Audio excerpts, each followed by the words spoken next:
Just relax. Take comfortable position. You can sit on a sukhasana or sofa or chair, wherever you feel comfortable. Cross your legs. Cross your fingers. And gently close your eyes. If you're wearing glasses, please remove that. We don't need it.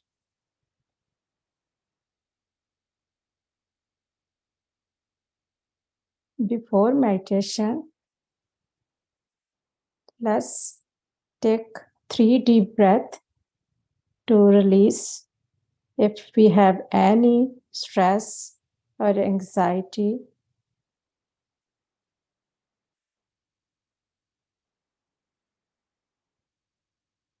Take deep breaths in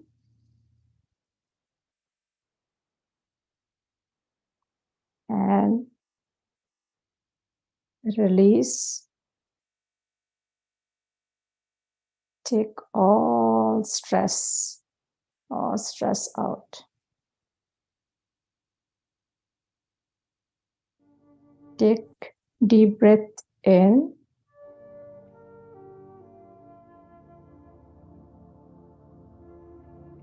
and breathe out.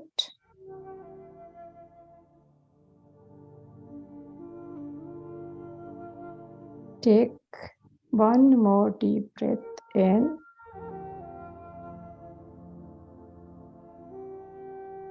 and breathe out.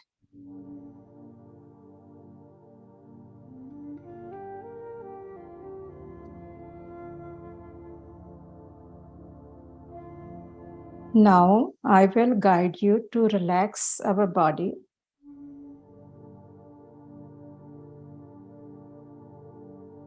I am going to start from toes to the head.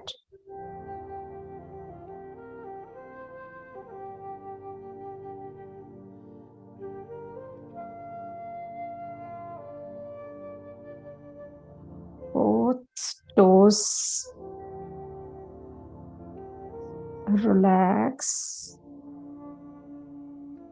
relax.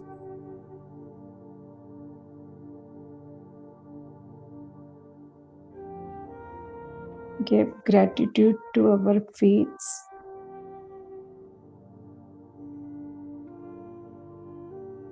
Give love.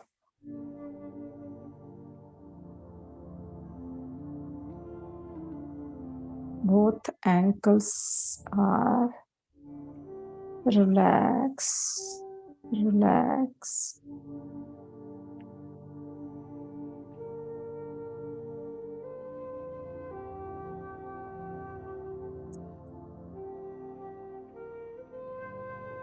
Both calf muscles relax, relax.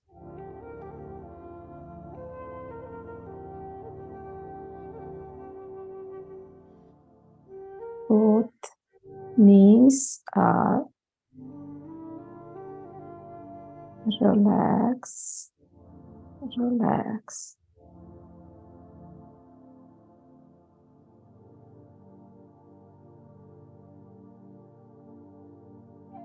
Both thighs are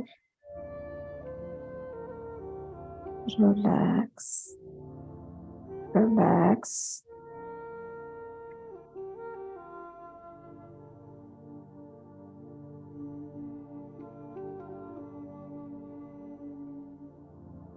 Hip muscles relax, relax.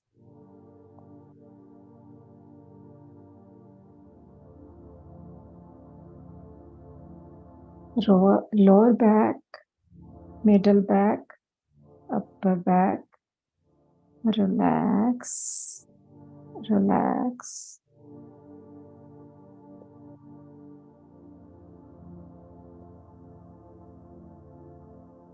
stomach, all organs, relax, relax.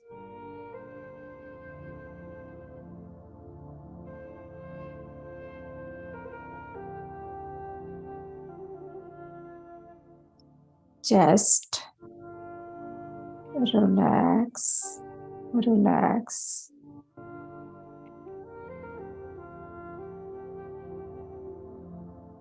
Heart, relax, relax.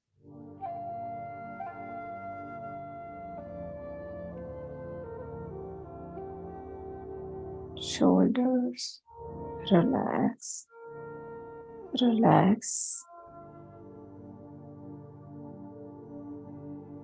Right arm, elbow, and fingers, nails, relax, relax. Left arm, elbow, hand, fingers, nails, relax, relax.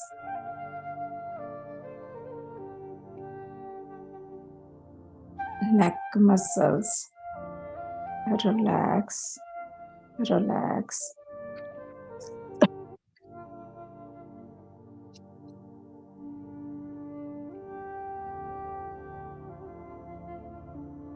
Chin, lips, teeth, nose, cheeks, eyes, eyebrow, forehead, relax, relax. Ear, relax, relax.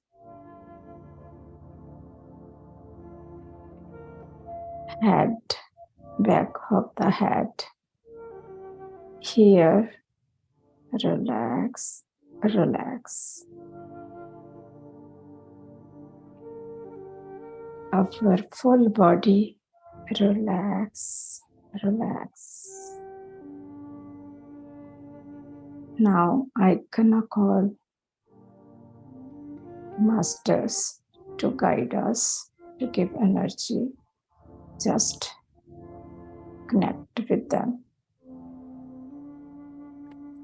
I gonna call my dear Pitama Patriji, Guru Nanak Dev Ji, Mahavatar Baba Ji, all Astral Masters. Please come and guide us. Now, shift your awareness to breath.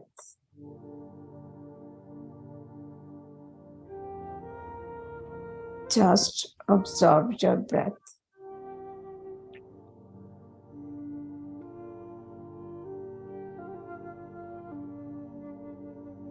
Just feel your breath.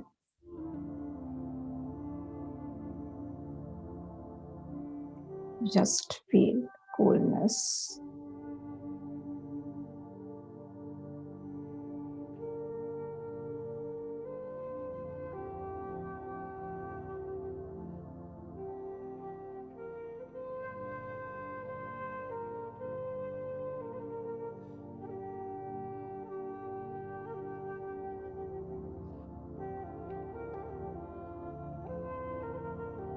My dear masters, if any thoughts coming, don't worry.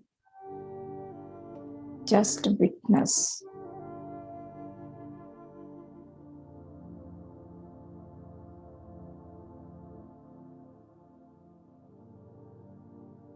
Just observe your breath.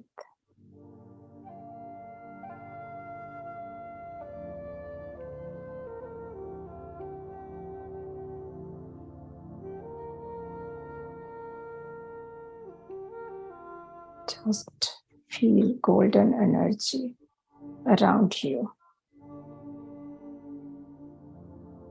Just open your heart to receive it.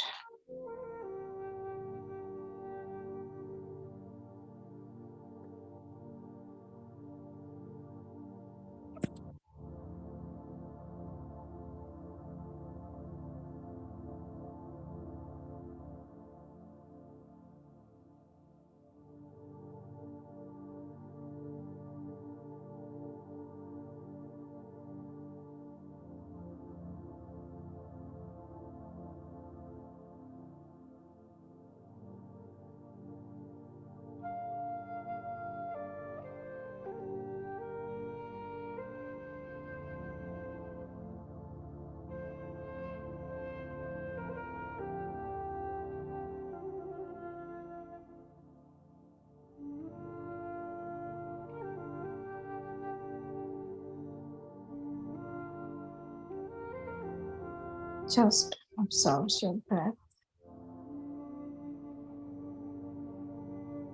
This breath is our Guru.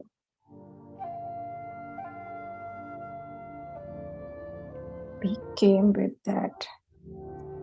We will go with that.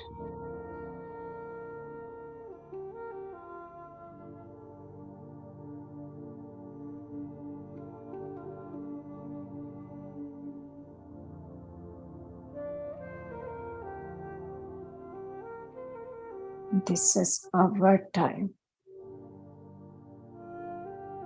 Don't think anything about family, kids, parents. This is 45 minutes just for us, just for our soul.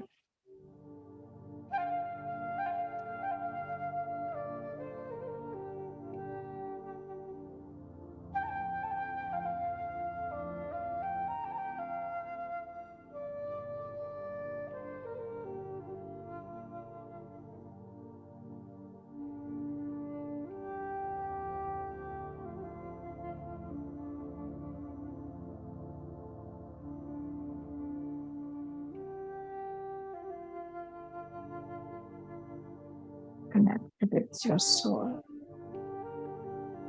Connect with Pitama.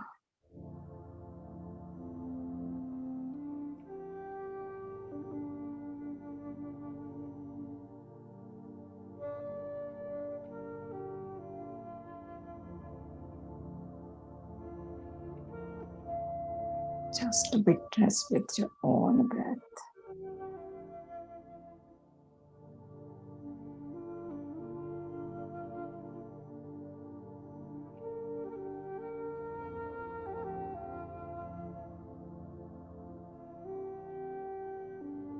Just observe.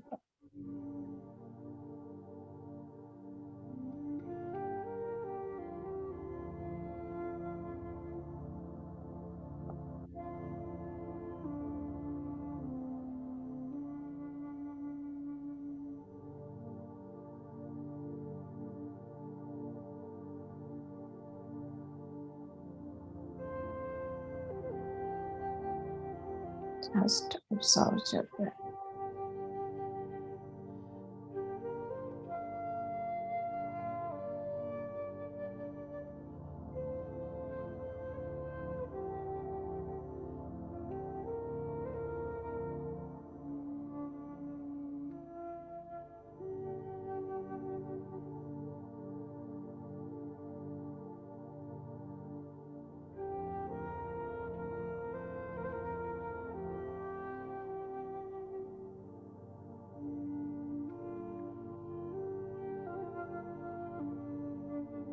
Just to feel golden energy around you.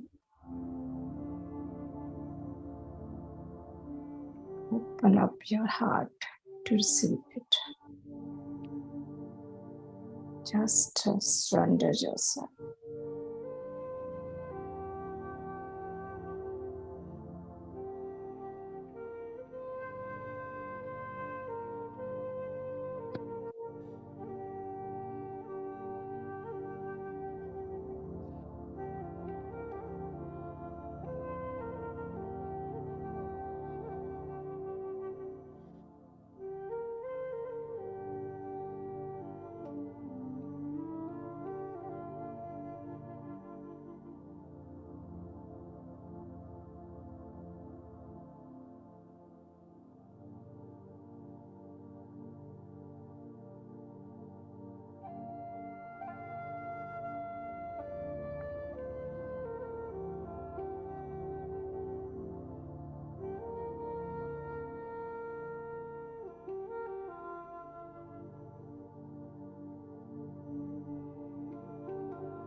Just observe your breath.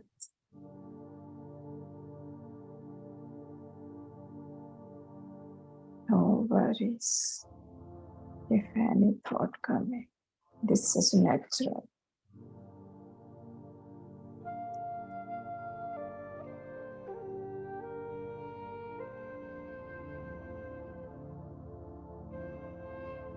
Just Sakshi Bhav.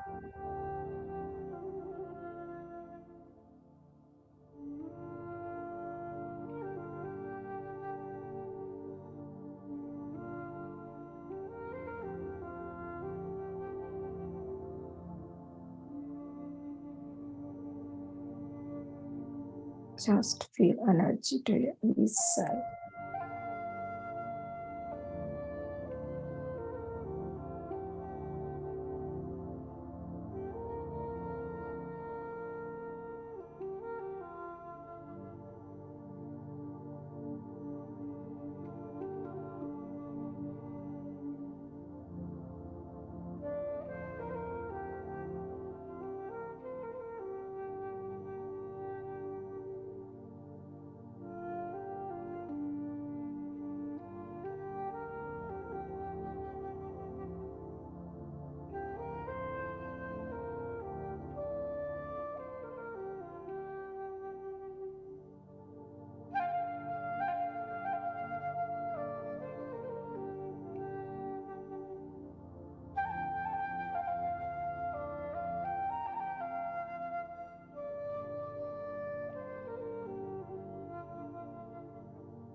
Observe your breath.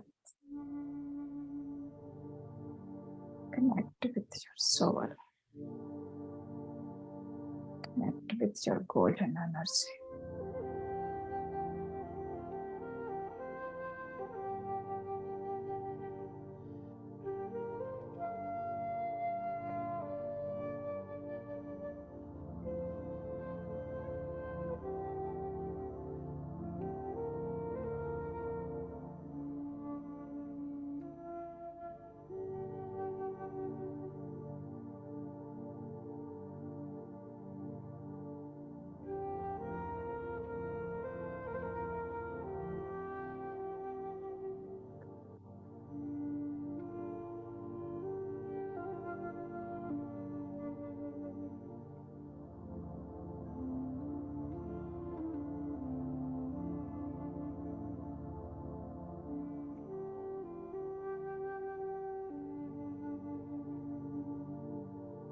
Just feel your soft breath.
Just absorb your breath.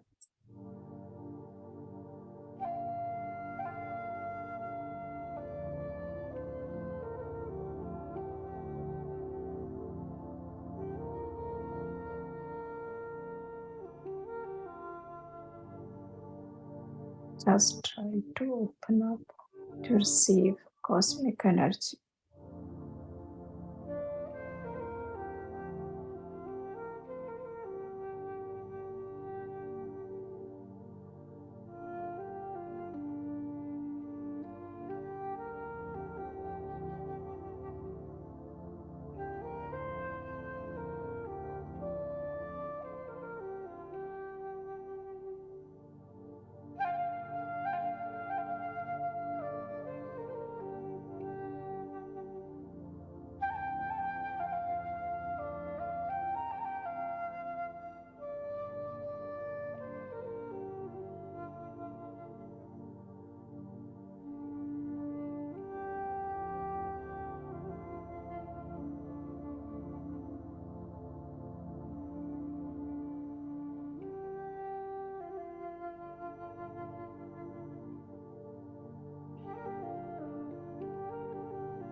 This energy ball is around us. Just receive it.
Just connect with your soul,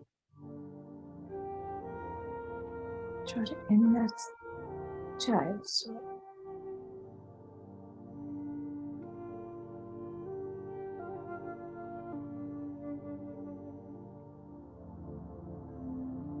Just give love to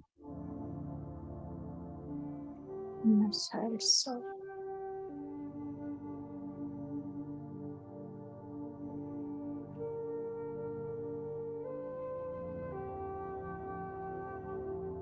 Just give love to all your body part who you carry everywhere.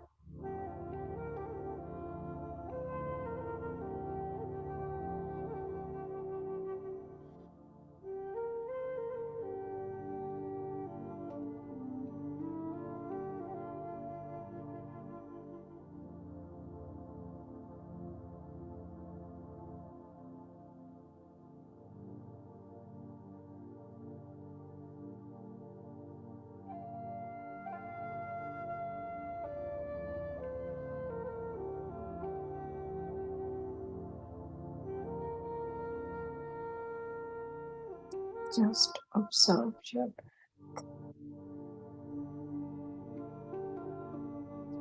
breath, forget and think. Nothing important today.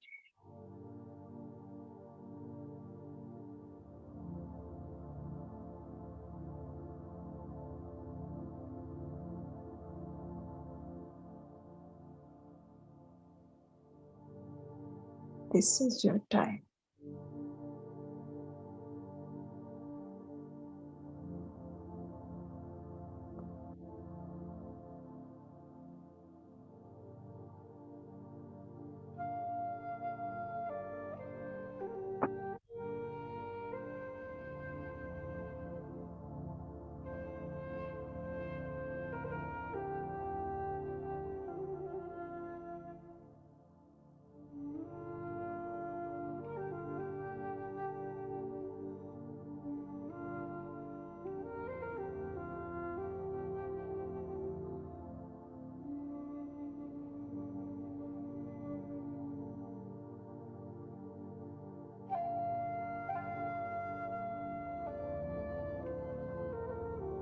Connect with your heart.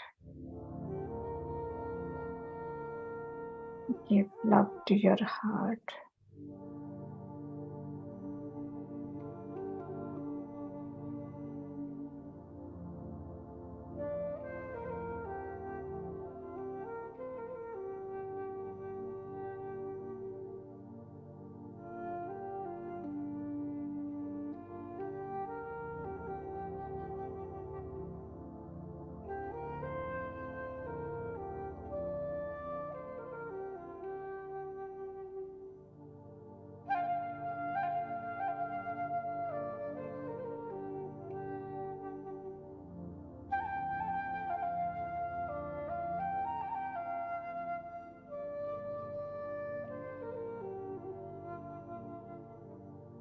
Observe your breath.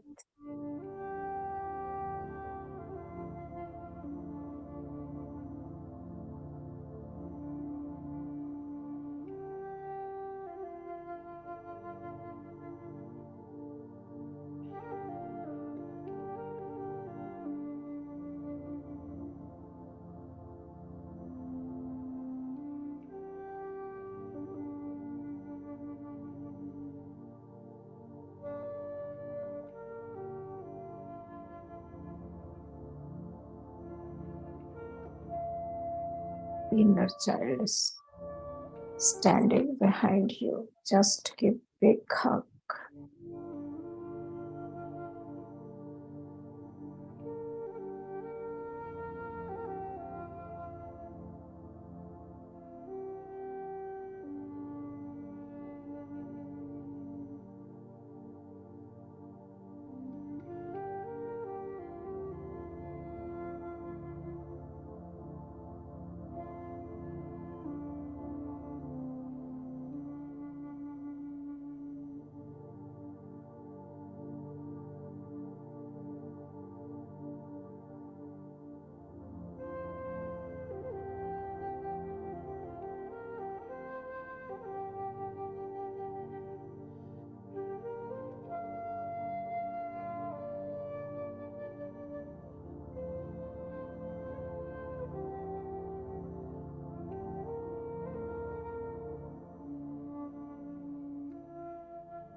Observe your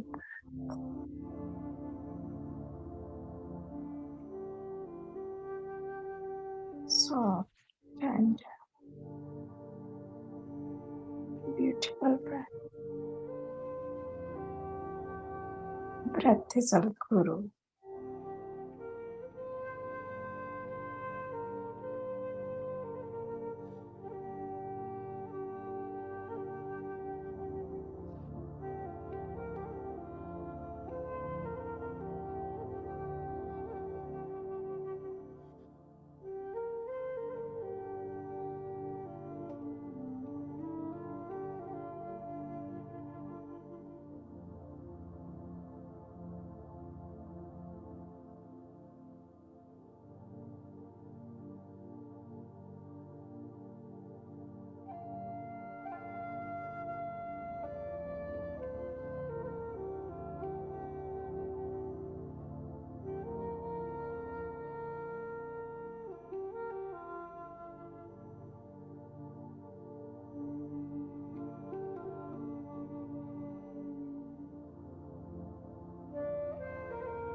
Just receive energy top of your head.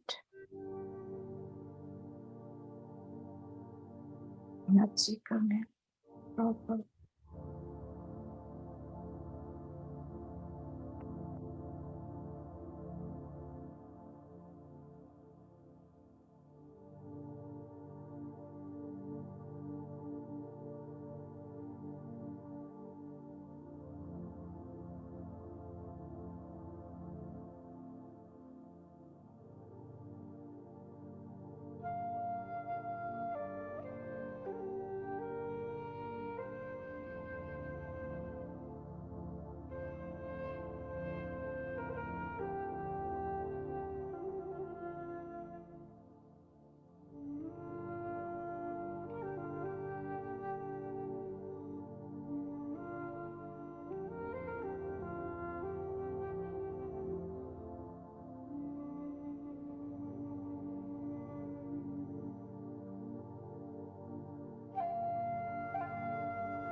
Absorb your breath.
Absorb your breath.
Just send love to Mother Earth.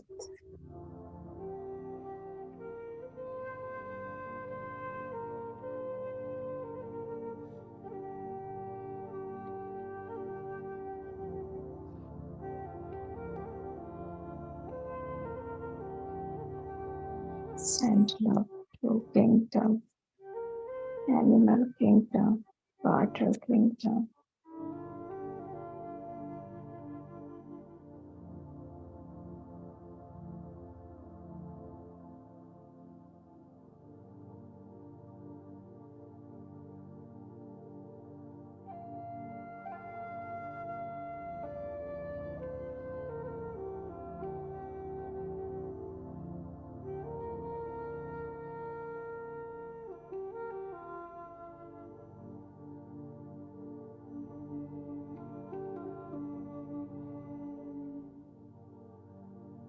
Feel gratitude for everything that you have.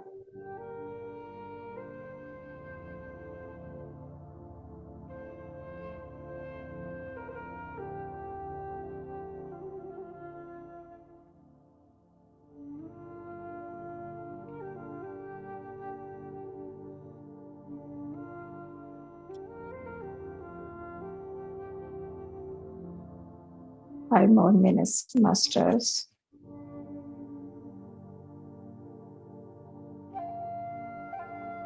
Absorb your breath.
Master, slowly shift your awareness to come to your body. Feel your body part.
Feel your body, come back to your body.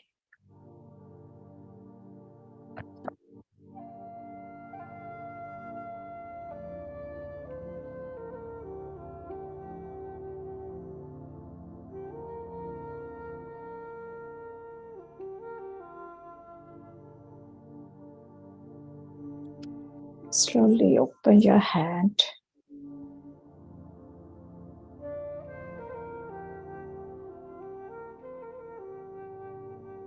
Rub your hands gently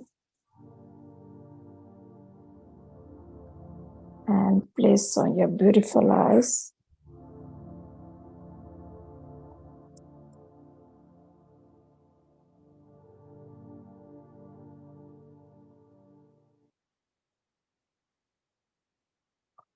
Five, four, three, two, one, zero.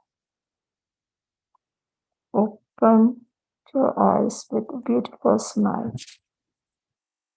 Thank you, Master. Thank you, Shlesa. Thank you, thank you, thank you. Thank you, Surjit.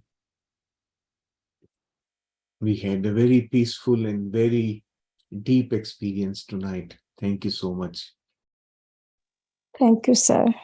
Thank you. I request all the masters to slowly come out of meditation and get ready for our next part of this evening's session. Today, I will be talking to you about the purpose of life. It is a very open and very broad, very subjective topic. Everybody has their own thoughts about what is the purpose of our life. So today I will be talking to you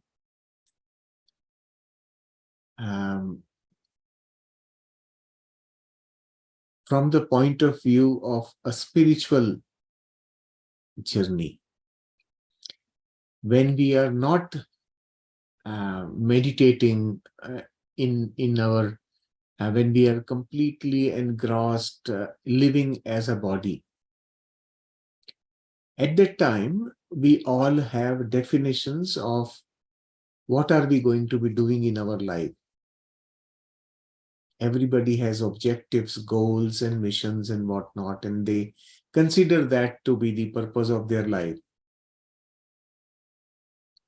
To be in this world, to become successful, to serve the family, to serve the community, to serve the nation, and so on.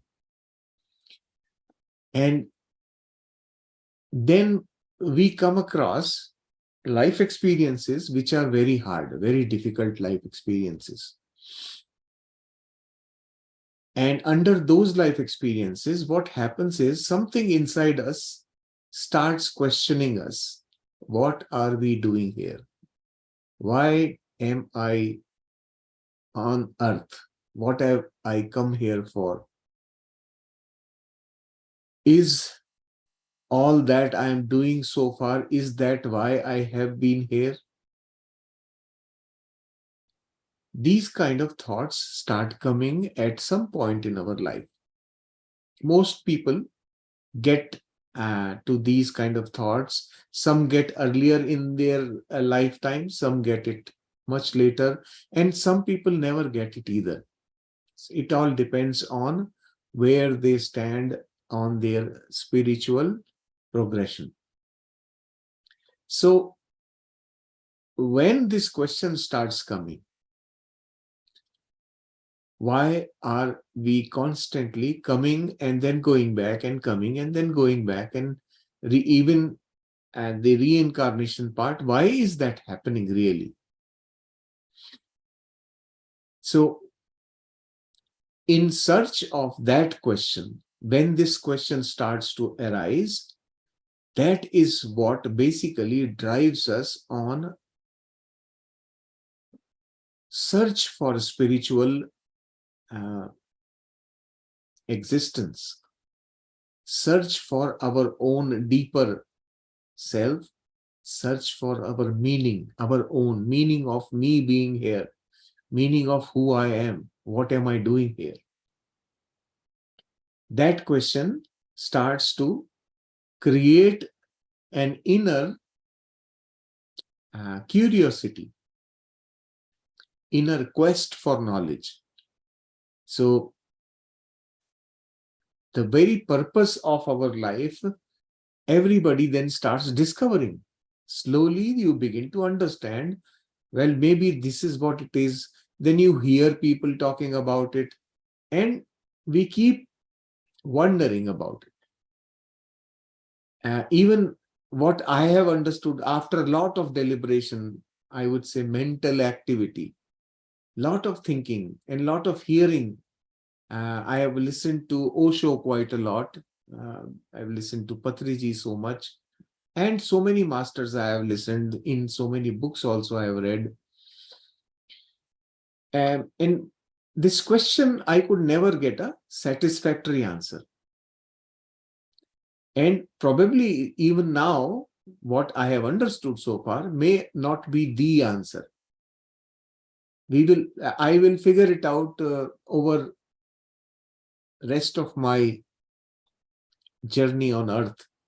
But I am going to share with you what I have understood so far. One thing, all of you being part of PSSM, being meditators, one thing you have started learning is about our spiritual existence, right? Beyond the body, what are we? And then the first shift that we all understand once we come into meditation, the first shift that we get is we are not human beings having a soul. We are the souls having a human body. That shift happens, the first thing. And when that shift happens,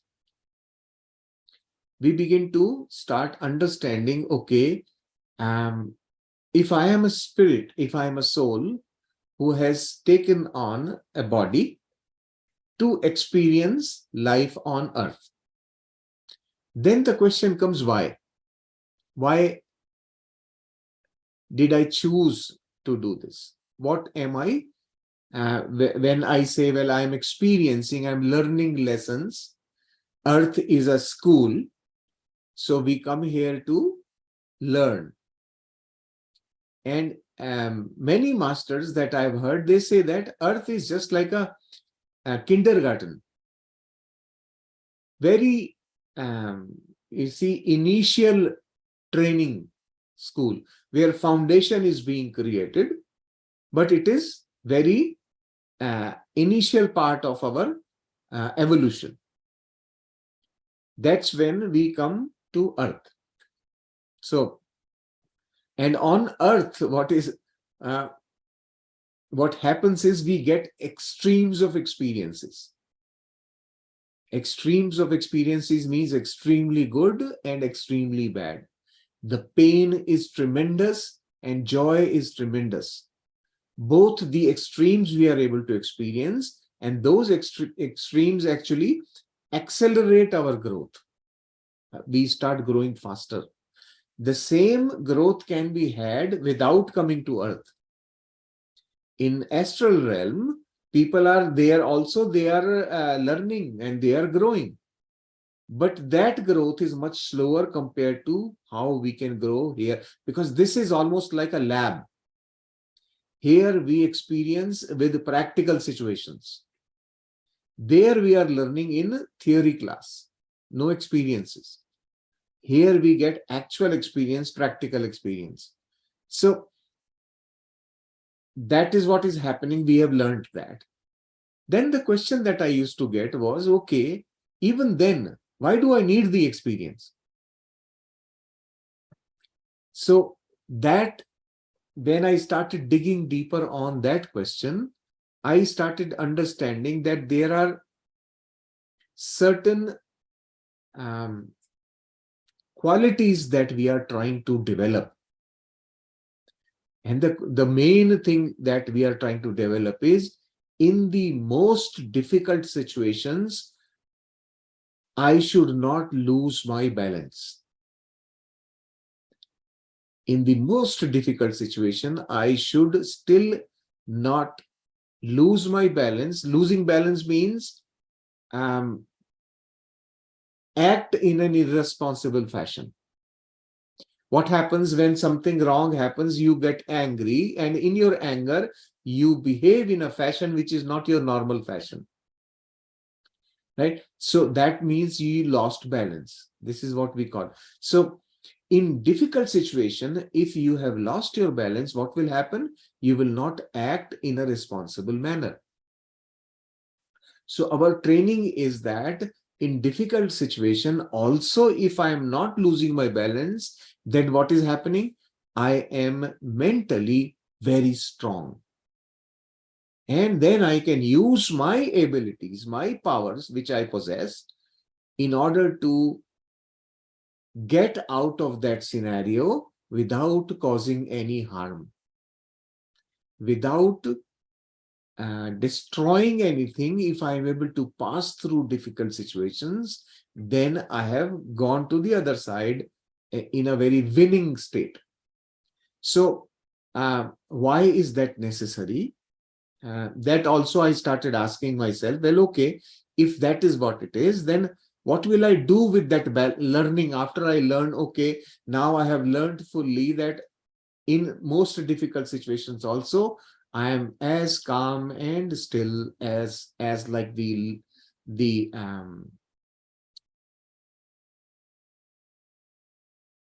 like the candle's flame. If a candle's flame is just still and very vertical, that's how we are supposed to be in most difficult situation. Just calm and composed. Now, if I have learned that now, you have seen how all of you must have heard a lot about Zen masters. What do? They are basically trying to do that only, calming their mind such that even if there is a earthquake happening, they are not perturbed, they are not disturbed. There is no disturbance in them in most difficult situations.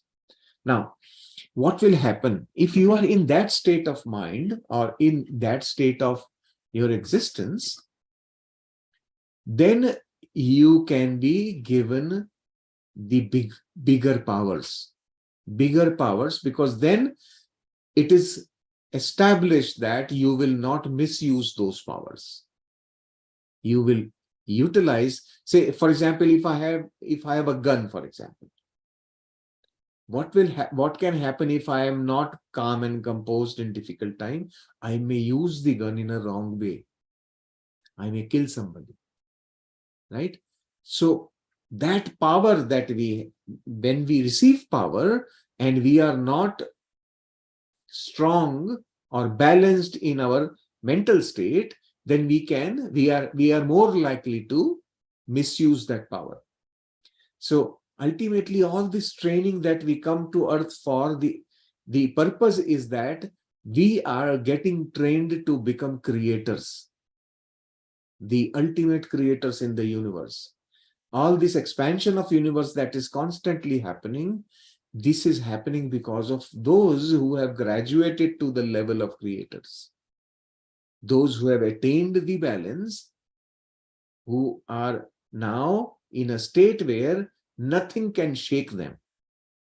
They graduate into the level of creators. That's what they become.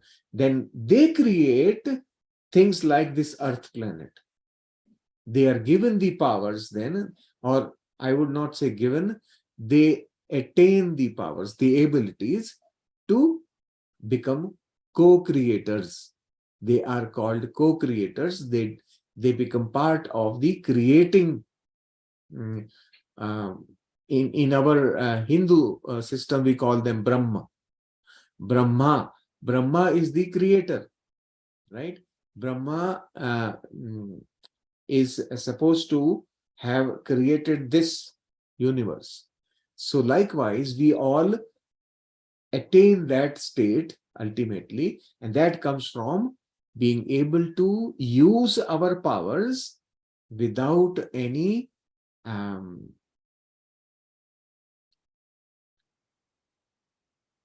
loss of balance, I call it.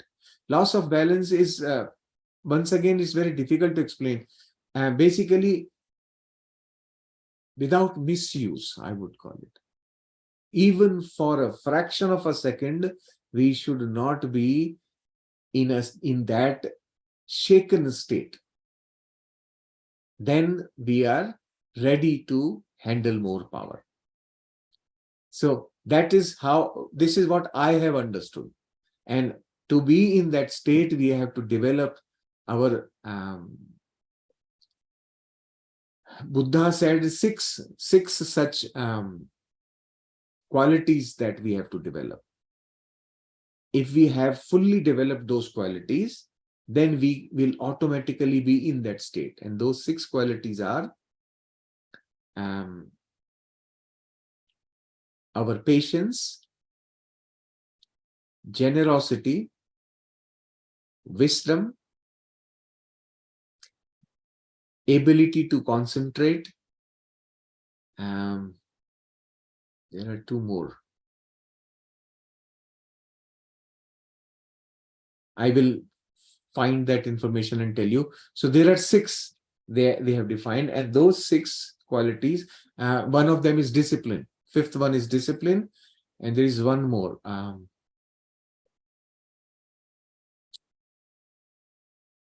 And when you sit and analyze, every deep experience is actually test of one or many of these 6 values, 6 qualities. Every experience is most common thing being tested in every experience is patience. Patience is being tested in every experience that makes us uncomfortable. The second important thing being tested, very common thing being tested, is our wisdom, using our knowledge. That is another very common. And the third very common is discipline. It's being tested every time, right? And there is the 6th one also. I will remember that.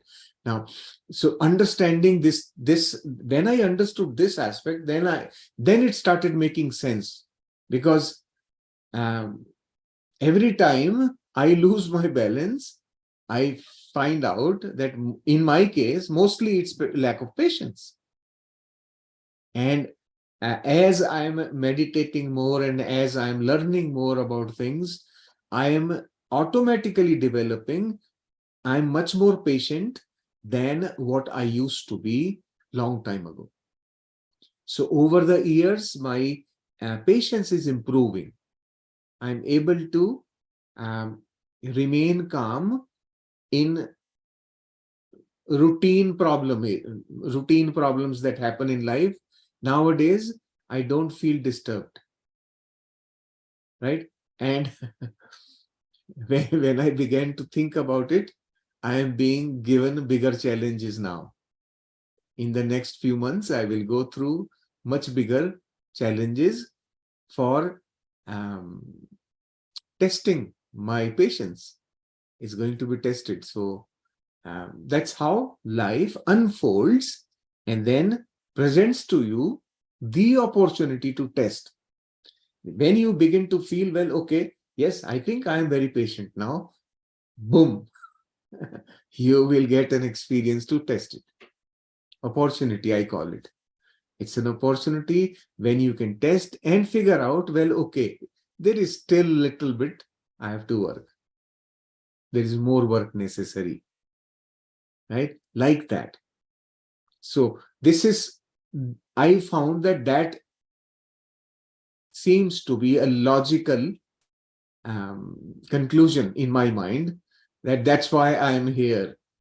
So I should not be in a hurry to leave this planet, because the longer time I get, the more time or more opportunities I will have for testing and proving to myself that I am progressing in development of my own stability.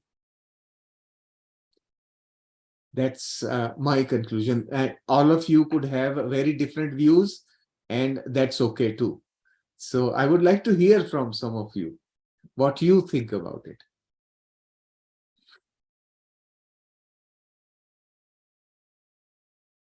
Upinderji is mentioning compassion. Compassion is, yes, I agree with you. Compassion is actually part of the generosity quality. That's where it comes. Morality is not. Morality is a human construct. It's very dual, good and bad. Morality is the very fundamental of all the trouble of duality. I will check and tell you guys about all the 6. I have it in one of my presentations, and I'm going to just let you guys know about that.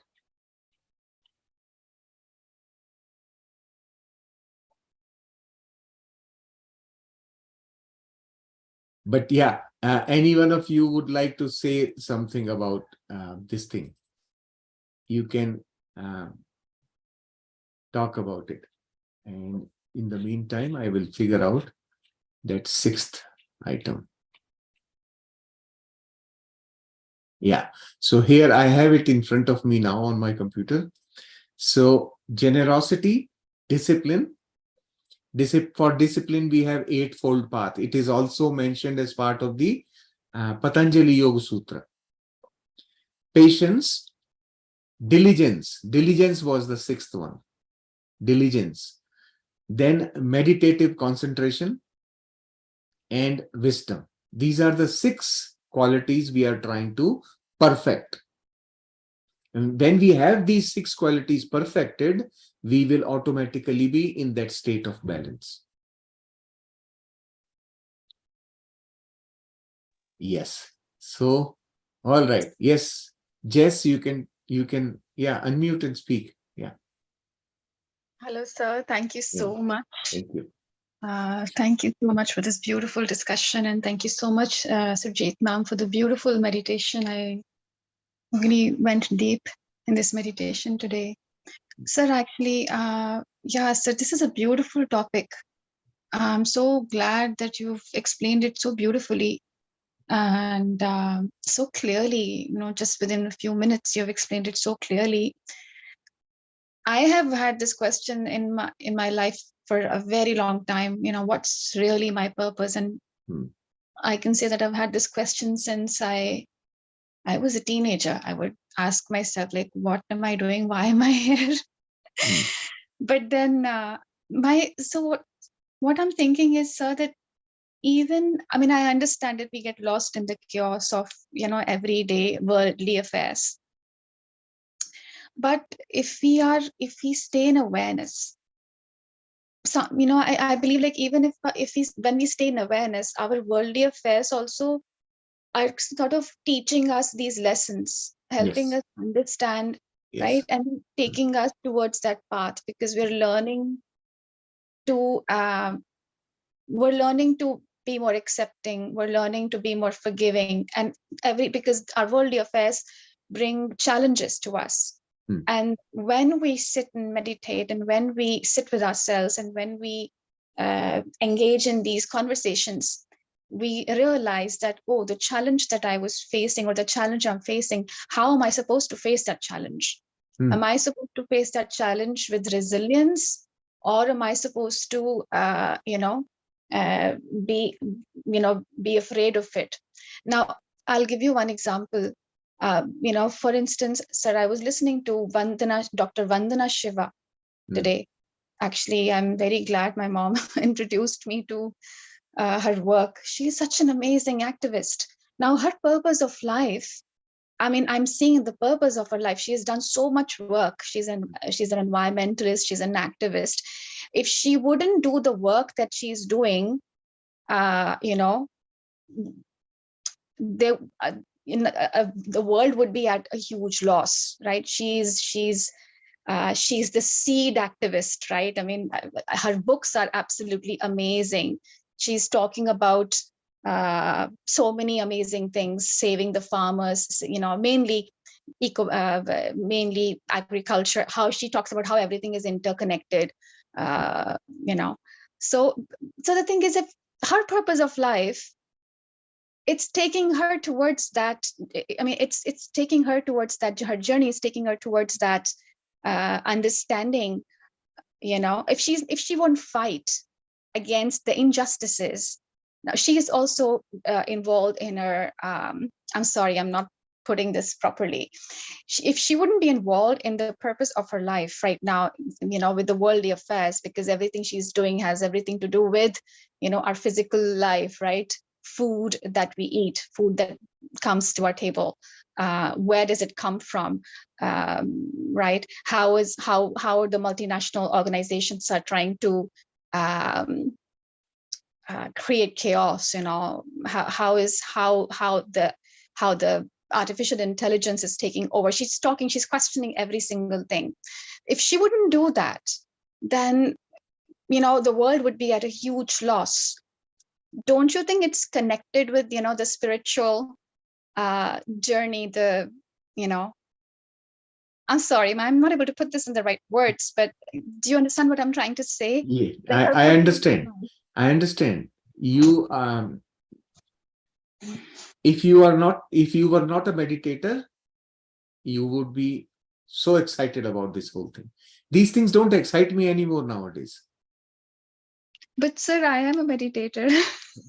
I understand. And that's what I'm trying to explain to you now, is that once you begin to understand the flow of nature, yes, how nature works, you will begin to understand that. I will tell you a story, little story. There was this, lizards, that house lizards, yes, in the house, on the roof, on the walls, right?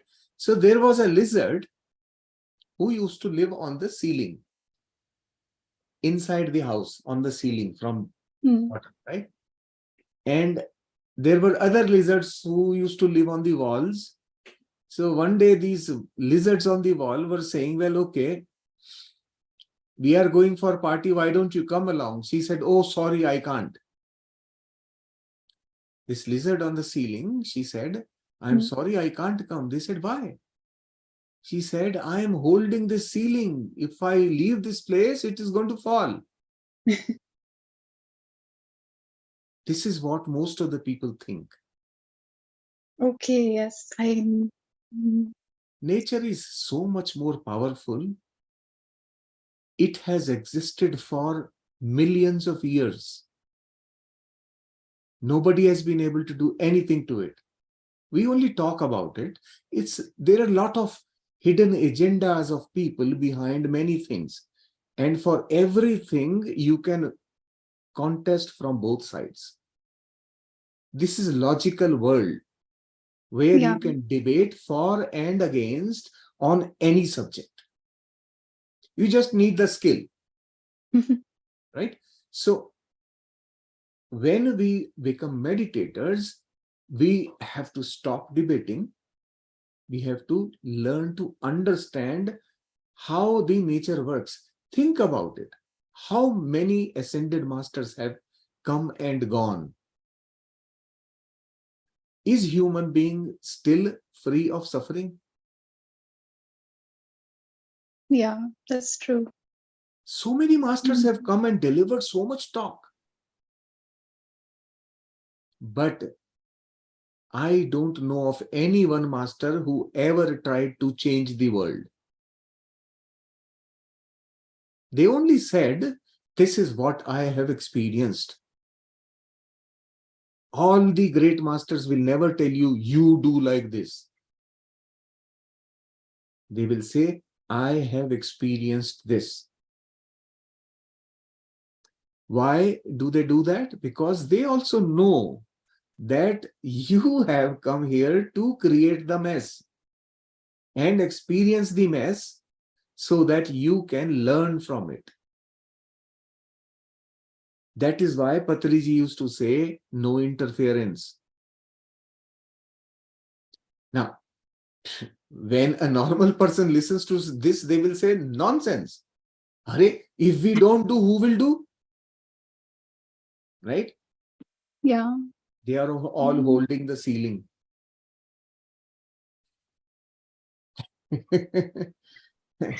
Thank you. We have to understand the way nature functions. Nature is very mighty and strong. It is creation of masters, right? Yeah.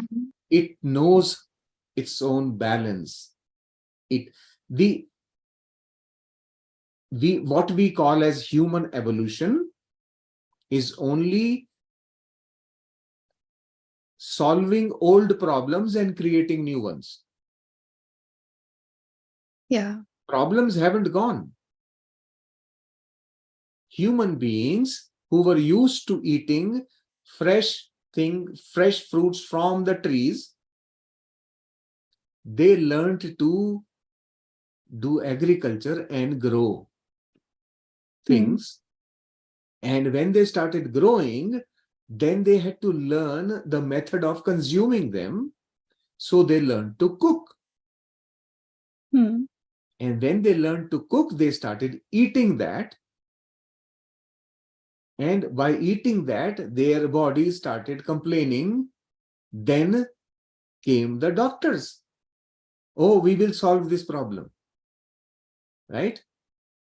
And the doctors give you medicines that create more problems. Yep. So we are solving one and creating new ones so that new experiences can be had.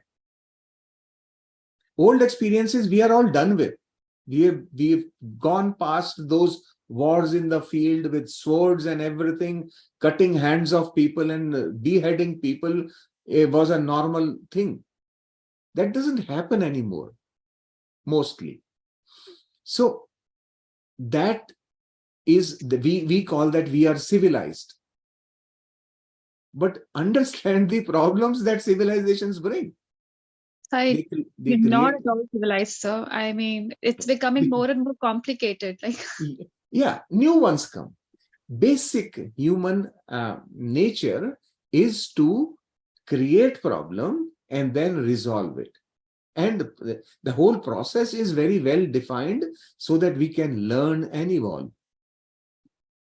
Right? So, like many people in this day and age, people say that, oh, these people, they don't respect the religion, they don't read these books, they don't read Gita, they don't sit and listen to discourses, all that. Why is this happening? Think about it. It's happening because you have done it enough in the past lives. In this life, you want to do the next level. That is why you are doing different things now. You have gone beyond that, and now you are trying to figure out, okay, what next? That we have to understand. We think we are very smart. We are nothing, I can tell you. And it's part of spiritual evolution that we begin to shed that smartness. That is part of becoming simple, becoming childlike. That is the progression we are going to be able to practice these six virtues, we call them. To practice those virtues, that's where we have to be. And but like those things, they are like you just described. This person must have beautiful intentions. Nothing wrong with that. That person, the lady who you are talking about, must be having wonderful intentions. No doubt. She's trying to do good for humanity. Right? But in the process, what is happening inside her, you will not know. I think the more complicated we become, the farther we go away from, being childlike or being, bringing the innocence in. If you remember yesterday, Jasbirji was mentioning about one thing, right? That when we do things, we should do without ego. Yeah. Most of these great these people who are doing great things would have something inside them that is being satisfied because of their popularity, their whatever they are doing, right? So their ego is being pacified. And I'm not saying this person because I don't know about this person, so I won't. There's no point in commenting. I'm just talking about in general. In general,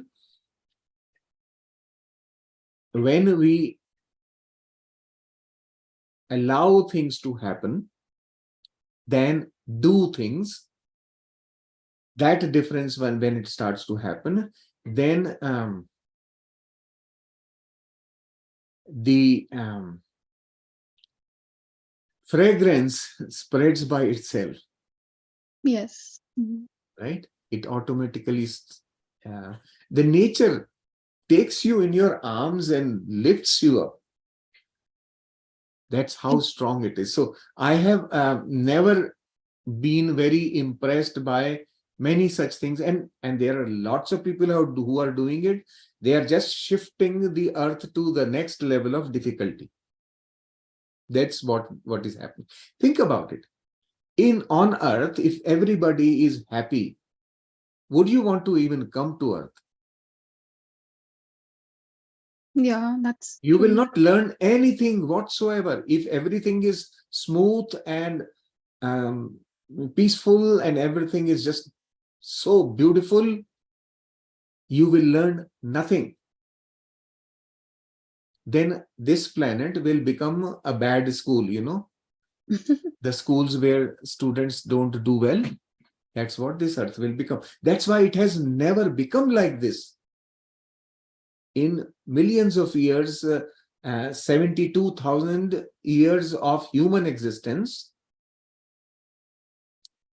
it has happened. It has gone through so much shift, but suffering hasn't gone.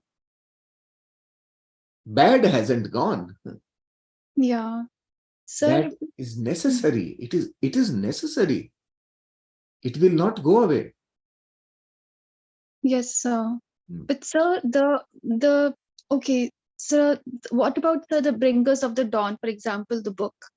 I'm very curious because they talk about the war between the light workers and the dark forces. I'm sorry, I'm just taking this to another conversation. We should have a separate talk on this topic. But this, right, so nevertheless this battle continues to happen. So I understand your point completely, but I wish we could talk about this in detail to understand. Then then we shouldn't fight if there is an injustice. Should we like stop, should people not fight against injustices? Or I'm sorry, I'm just this is when so you interesting. when you start thinking deeper, you will understand there is no injustice. Injustice is again a human construct. Justice itself is a human construct. Who made the rules? Justice is breaking of rules.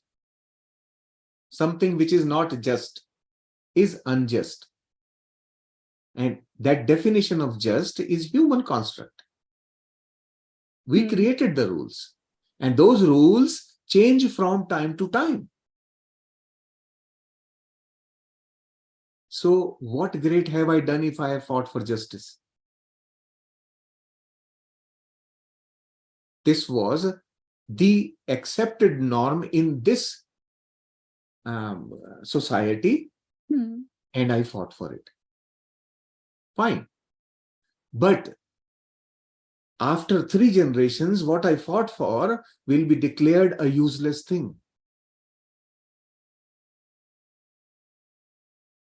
They understand this, that the things, they keep shifting, keep changing. What these people are doing, those people who have fought and done, they have actually completed their experience of being able to withstand a great challenge. That's what they were proving to themselves. Okay, yes. Yeah, the world is looking at, oh, wow, what a wonderful person. Yes. Right? Yeah. Other people are watching and getting inspiration. Yes, I should also do something like that. Perfect. But how many do it? Yeah. It is part of our construction. Our programming is like that. The social structure is it's a beautiful thing. Once you start understanding it, you start feeling so great. I mean, like, so much gratitude for all these things that have been created around us, that are available to all of us as opportunities. That appreciation starts coming to us as we understand the deeper aspects of things. So we should have a discussion on this. I want to have more clarity on this, actually. I mean, I understand, but for instance, sir, and I think about, okay, what about our independence? India won its independence. It was for the good thing, right? I mean, it was important for it was important for us, right? How can you say? How can you say? But, I can prove it otherwise. These are debatable things, very subjective things. They are, because think about it, for anything for that matter. If that had not happened, you can imagine anything else that could have happened. If India had not got its freedom from the Britishers, you can now imagine anything, because that hasn't happened. You can imagine anything about it. This is why hindsight is always 2020. Yeah. So we have to, this learning, my thought process is somewhat very unusual.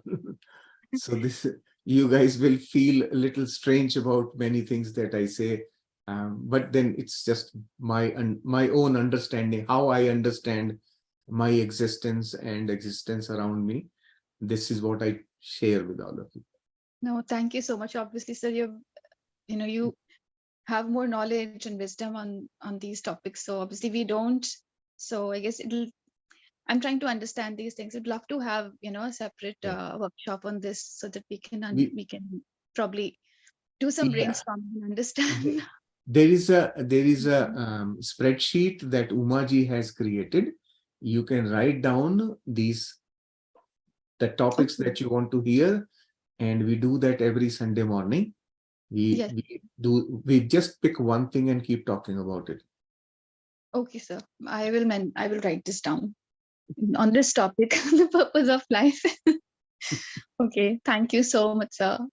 Thank you. Thank you. Umaji, you've been waiting for a while. Yes, please.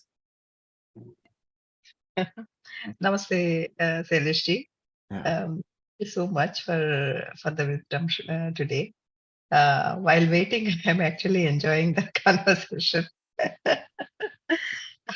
So what I understood is our perspective about life and all the aspects of life changes when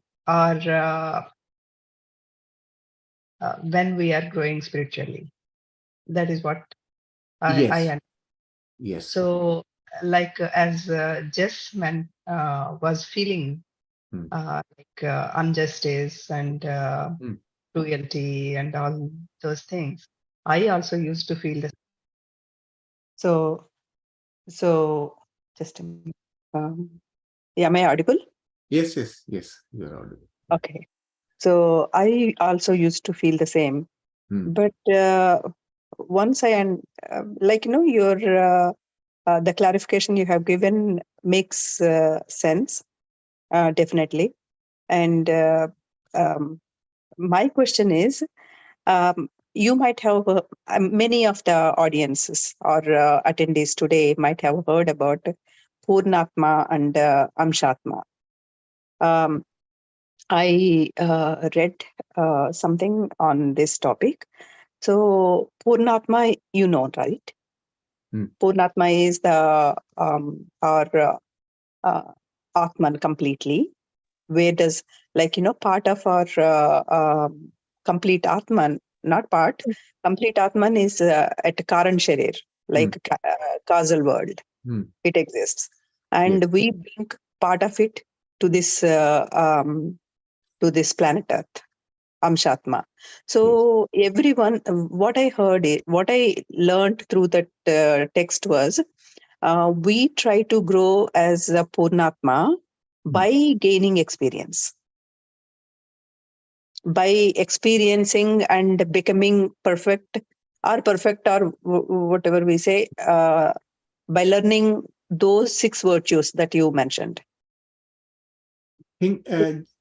What is your understanding of Purnatma? Purnatma is the one that is already Purn. No, Purnatma is the from where we all have come from. That's okay. All I'm saying is Purnatma is already Purn. Right. What has it got to learn? Not that one. That is what my question is. Why do we need to become Purnatma? Like what I understood from the text was, all the Amshatma will try to become the whole. Like my question was, why do we need to become like that? It's like if 40 people are there in a room, not everyone can be leader. There will be one leader and the 39 will be followers, right? So why everyone should try to do that? I didn't understand that part. Right. So this is like a very big topic. Very big topic. You are growing rapidly, so these questions are coming to you. When you understand the mind, what happens in the mind, and how the mind grows, Mind, actually, what we say is that experience is part of the mind. Mind is experiencing everything. And the one which is already complete is only watching. Right? For that, the one who is complete, this all this is a television. It's watching. That's all it is. And everything is happening in the mind. And in the mind, within the realm of the mind, where we have these three realms, actually, the physical realm, the astral realm, and the causal plane. So these three planes that are there, we keep rotating in this. That's where Punarjanma happens. All the reincarnation cycle that we know of is inside the mind. And with every incarnation, mind is gaining experience and evolving. Right. Right? Now, so all this concept of many is in the mind. 40 people in a room is the part of mind. You and me are separate is part of mind. That individualization, the Anshatma, is part of the mind. When Anshatma, or when these parts become tired of doing this cycle, they come out eventually beyond the causal plane. Our perfection takes us higher and higher in the causal plane. And once we reach the top of the causal plane, we exit. And that's a natural progression. And that exit, once that happens, then it's just no separation. That's oneness. And no separation means there is no other. That's why we call it Poon. Poon, just conceptually think about the Poon. Yes, yes. Nobody has to tell you from any book. The concept of complete totality, the concept in your mind, the word total tells you what? Total means everything. Right? Yes. Yeah. So that's once you are beyond the mind, that separation goes away. So that multiplicity is not there anymore. And that is what we call as nirvana. Nirvana means like out of this cycle of the mind. Then you can use the mind. Now you have perfected the mind. It has evolved to a place, to a level where you can now start using it for creation. And it's not you or me or anything, like we just become the ocean, right? We are all drops. Once we go beyond the causal plane, we become the ocean, the Purnatma. Right. Right, sir. And also, the purpose of life, today's topic. I was dozing off actually, couldn't completely, because I was so tired today, but I was hearing partially. If I miss and if I'm asking anything that's already mentioned, please excuse me. Oh, don't worry. So my question is, how actually to find out our life purpose? Whatever it is, we know that if we are not spiritual and giving importance to worldly matters, then our life purpose is different. And then gradually our purpose changes. If we get that some kind of spiritual thought. But how to find our life purpose? Actually, that question, because of that question only, I came into meditation. Now, think about it slightly. Maybe you need to rethink about the word purpose. Maybe that was a goal or a direction you were looking for. Yes. Purpose is somewhat different. Okay. Purpose is accomplishment. What are we going to accomplish out of this whole experience, this whole episode of incarnation, right? Accomplishment, goal and direction is something that guides you to reach your destination. So accomplishing something is the purpose. There are very subtle differences. You have to mentally think a little deeper about these, and then you will understand that the purpose of human existence is different from purpose of every individual human. Yes, but here we are trying to find out our own purpose, right? Individual purposes. So how can we help ourselves to? Individual purpose is till you go deeper into spirituality. After that, you won't have individual purpose. You will lose it altogether. You will begin to think in slightly wider terms then. Then you will say, why this whole existence is there? That sort of thoughts will start coming. You will just start becoming so understanding the life in a right way, or knowing the life is the purpose, then that knowing will come automatically. Knowing will come automatically. The purpose is to perfect our stillness. This is what I have understood. Perfecting those 6 qualities is what is going to bring us into that state of balance. And that state of balance is the most powerful thing that we can ever think of. It is so powerful that in that state, you can actually create a universe. Yeah. So, ultimately, right, sir. Thank you. Many of these things can't be really put in words. As you go deeper and deeper into thinking about it and learning about it, you will begin to automatically realize, well, okay, like I was telling yesterday also, while reading a book, one sentence actually triggered a big piece of knowledge inside me. Right. Like that. So, and that knowing was waiting for a little piece of information that completed it. And then the whole thing came out.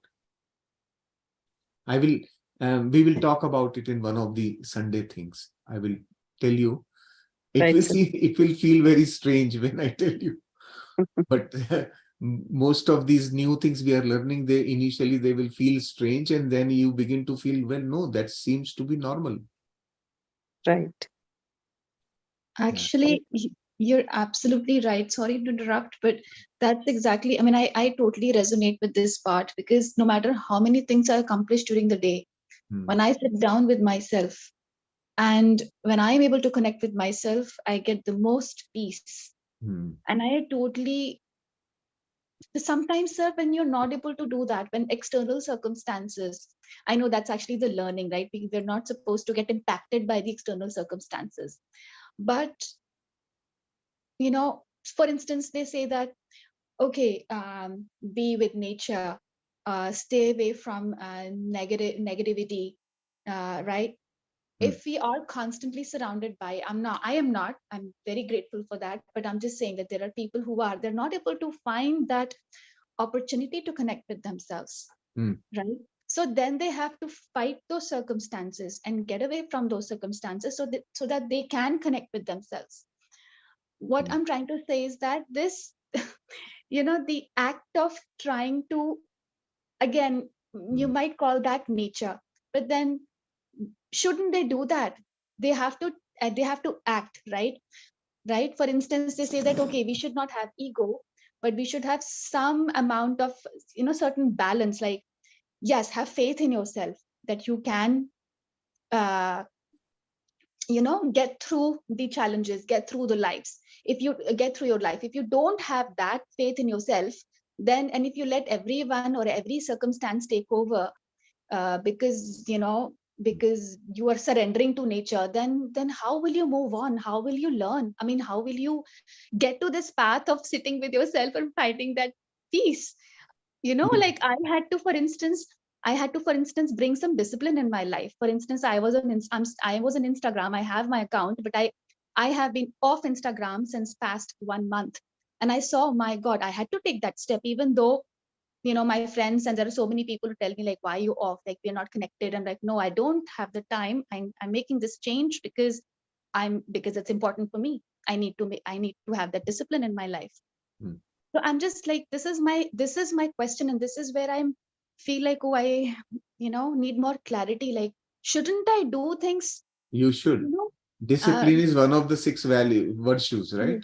It's one of the 6 virtues, discipline. But definition of discipline is very subjective. Yeah. What is discipline for you may not be for someone else. Now, we have everyone who is present in a human body on earth has come with a very specific plan. That person on the street, that homeless person lying on the edge of the road, has designed that for himself. Yeah. And we have no business to comment on it. That is equally perfect design of life as it is for my life or anybody else's. But sir, we say, oh, should he not wash his body every day, and should he not clean his beard? Should he not have a house?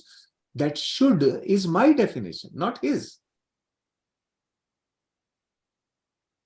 But if we want to help them, sir, then That is again your ego. Yeah. This is what we are learning. We are learning that only. These people come in front of us to teach us a lesson. Watch your ego. What is going on in you?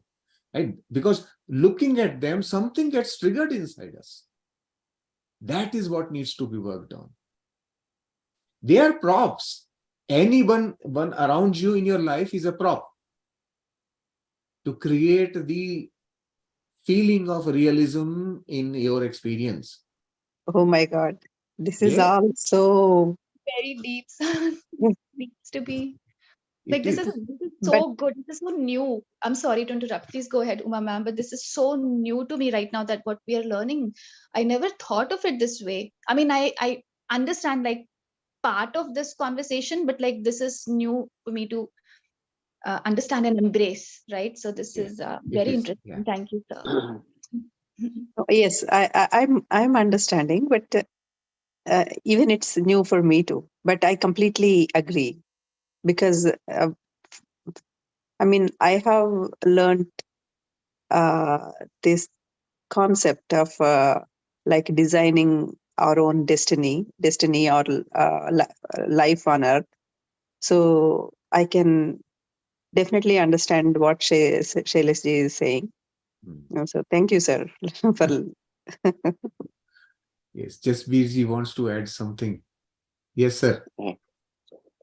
Hello, sir. Thank you so much for bringing up all these good questions and trying to answer those questions. Again, like when we talk about this spirituality, so many doubts come into mind, and I'm just going to touch base on the example that we just had about a homeless person, and when you see them, like there is a reaction that comes in your mind, like, should I help or should I, whatever it is, right? Now, if a reaction comes in my mind that I should help, that is it's a sympathy, but isn't how do I know that that is not what I designed, or what was the purpose of my existence, to learn that value or to learn that virtue, versus showing apathy and not, okay, you know what, it is his life, he has designed it, I shouldn't interfere with it. Yeah. It's a two-edged sword. Which way should I choose? If I go with apathy, I'm again choosing, even though I can justify myself by saying that, okay, I I should not be interfering his life. This is how he designed it. Hmm. But on the same note, if I go with the sympathy, maybe that's what I designed my life to be. That when I come in, Correct. Yeah. maybe in the previous incarnations I did not have the sympathy, so I came to learn sympathy. So Right. how do we go with that? Yeah, and do it. What I'm saying is do it. But try, I will give you one suggestion. Next time you see such a person or something similar where you feel that feeling of sympathy, stand there for a minute. Just hold yourself, don't move, be there, watch what is happening inside you. Right? Just be still, close your eyes and see what is happening. And if you see a person like that and you feel that the feeling of compassion inside you, go sit with that person.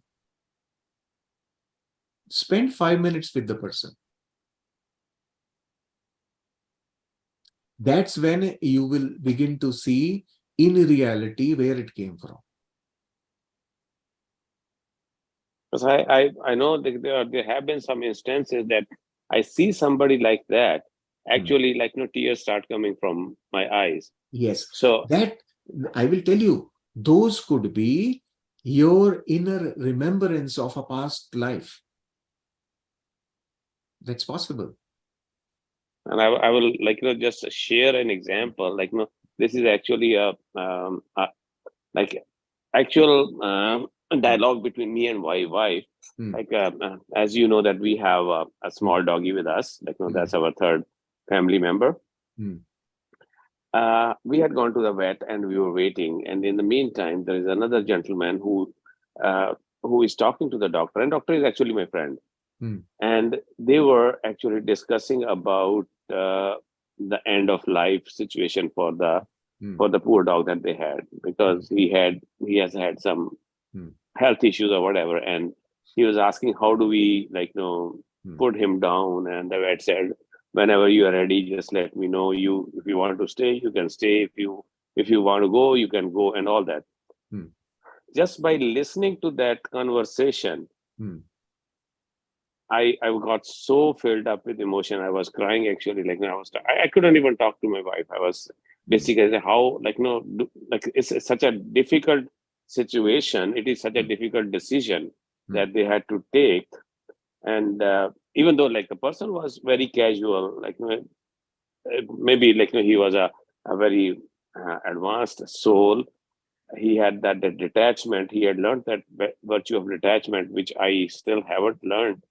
But that's where this sympathy thing that it just triggered for the dog that I haven't even seen. So that was a dog. It's still a creation. Think about a human being. So sometimes you see somebody in such a dire need or in such a dire situation that even though you think that okay, I should not interfere, it does not. Your heart, your emotions, they don't let you do that, and you act on the emotions of sympathy. So that's where our understanding of our life purpose is that okay, maybe I designed my life that I had to learn these emotions, and that's why those situations are coming in front of me to train you. Yeah. To train you. Now, one more thing I will tell you. The reason why I asked you to just stand, watch yourself, and then maybe go sit with the person. You may find that in many cases, that person is so happy and full of joy that you could not have imagined. That is true. I understand. In that state itself, they are there. Right? So that is part of their evolution. They figured out that maybe this is the way for them to evolve. So they took that life and they came. Right? So many of these people, on the surface, we see what our filters are telling us. We don't really see the actual picture of that person. We are seeing from a distance and through our filters. So naturally, we kind of generalize that situation. Well, most of these people are in difficult financial situation. They don't have support. That's the understanding we have. But some of them have actually rejected support and are actually in a state of bliss. So it's like that is that person's experience. So what we have to learn slowly and gradually, more and more about, is that difference between compassion and kindness. They are two different things. Slowly we will get to these things more and more. But I fully respect your feeling of sympathy, and feeling of sympathy is there for you to learn to sort of remain in balance.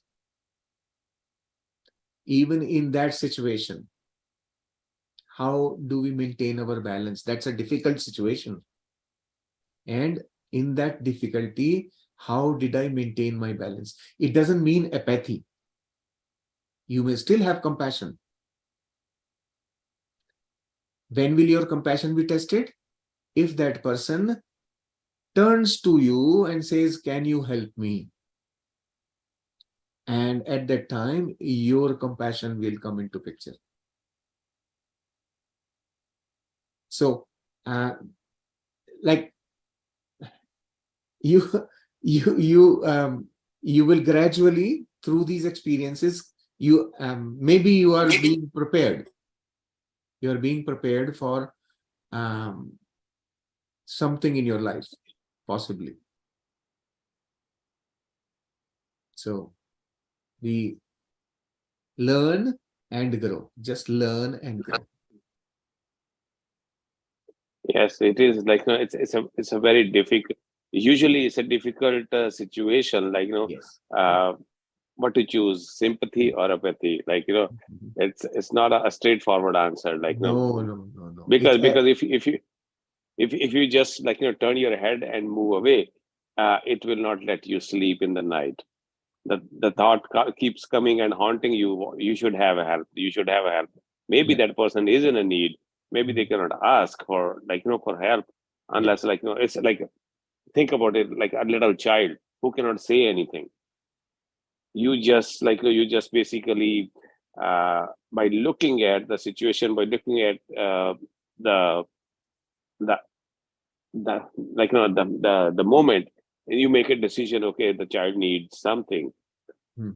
Similarly, sometimes, like, that person may not be in a position to say something.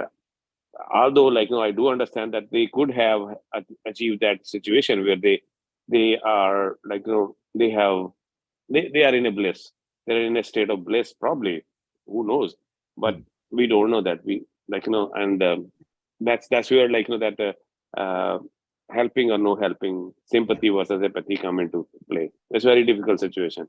That's what I have seen. It is delicate. It's pretty delicate also. And Yeah. that's what we are learning. We are learning how do you handle that? How do you deal with it? So inside me, whatever is happening, I am fully aware of that. And now I have to learn, how do I remain in balance with this difficult experience? That's exactly what is happening. And everything else, once you have learned to deal with it, they will stop appearing around you. They won't appear automatically. Once, like, your objective is completed. Yes. Yeah. Thank you, sir. Yeah. Thank you so much, sir. This is such a beautiful discussion, beautiful topic. I'm so glad you chose the topic. And so for me, I know I'm mixing everything up, but for me, it's like, for instance, kindness. If I'm not giving my 100% and I'm taking my ego out of the whole thing, right? So for instance, I'll give you one small example before we close the session, because I really want to share this, just for my own clarity. So I'm training my colleagues. I'm not being paid for extra for training my colleagues. And I know that they can probably just pick it up they can do these things themselves. But I feel like the knowledge that I have acquired from my, from when I was trained, if I'm not sharing it, I believe that whatever, you have, you should share it completely. Because I've personally faced that challenge where people wouldn't share everything and then I would have to do double the work. But I feel now I understand that was also part of the plan. I was supposed to do this, do that. I was supposed to go through that challenge also. No, so now that I've understood this, I help everyone I come across. For whatever, with whatever knowledge I have, I don't feel stingy about sharing knowledge. So for me, it's like that. Now I could also let them, okay, handle those challenges. I'm not going to do it, but then I feel uneasy if I even think about it. Whether they are grateful for it, whether they even thank me or not, I don't care. But I will share my knowledge. That my part is done. I feel happy. Otherwise, I feel uneasy. But have you ever thought that did Krishna volunteer to give knowledge to Arjun? Yeah, no. No. No, yeah. Right? That's true. Unless a question is asked, we don't answer. Yes. Right?